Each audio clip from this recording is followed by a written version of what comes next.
The characters that Rebecca and I portray do not accurately represent our views of media literacy education.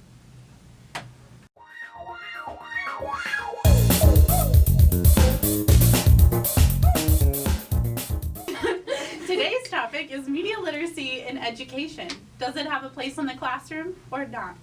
Media literacy does have a place in the classroom. There's a thing called the NAMLY Key Questions, which encourages children to look at the techniques and the meaning and who the audience is behind a certain message or image. Wouldn't that be a little difficult for young students? Well, in first grade they go into the purpose and they go into who the book is specifically for. I mean, I think it would help just because they want to know the message of a book or if there's a moral to it. So I think that could be something that they could include. What about in kindergarten? So even at that age, like, one of the real good benefits of literacy media is that it's helping kids develop an opinion. So at an early age, they're starting to get these ideas and being creative and thinking deeper into like an image or a picture book even. So they're starting to develop those critical thinking skills that they need later in life. But why is that more important than focusing on the core subjects that we don't have a whole lot of time to teach?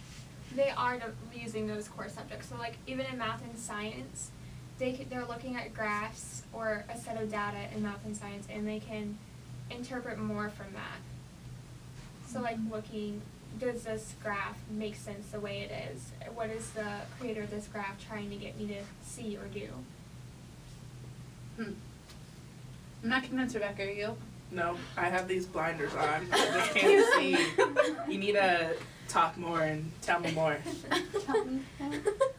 Well, I feel like even with media, like there's different forms, and so those quiet kids can create, use their knowledge and create different forms of it, and then it can allow for them to have their own voice be heard, so it can kind of give them confidence and become good communicators. And what they learn in early elementary, it's going to follow them all the way up through middle school and high school. I mean, it's just kind of like a building block. It's something that all kids need to learn. And even, as Katie said, with the quiet kids, it's a way for you to gauge as an educator to see, oh, they understand the content that we taught. They don't get it. You can kind of use it as an informal assessment to determine, okay, I might need to reteach this concept or not. Can you give us examples of using media literacy in the classroom? I agree. I need to see, I need to be able to visualize what's going to happen in a classroom. Middle childhood, you can use books and do more in-depth decoding activities, like graphs, using commercials that they see today and ask them, who's the audience? Why? What are they trying to do to us? Why are they trying to draw us in? But why would that be important for especially middle childhood? Why should they care what commercials are trying to tell them? One quote that I found Brittany? that I thought was interesting was by Tolman and Jaws. It said students will spend all their adult lives in a multitasking, multifaceted, technology-driven, diverse, vibrant world, and they must arrive equipped to do so.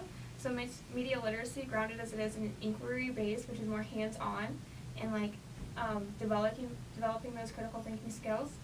Process-oriented pedagogy offers not a new subject to teach, but rather a new way to teach and a new way for students to learn. So just being hands-on and developing those skills will help students learn more. So you're telling me that they should learn media literacy because they're faced with it every single day. Yeah. So I'm on board with that. Yeah. Sounds I like like a it. good plan. And that's all for today, folks. Tune in next time for more on media literacy and education.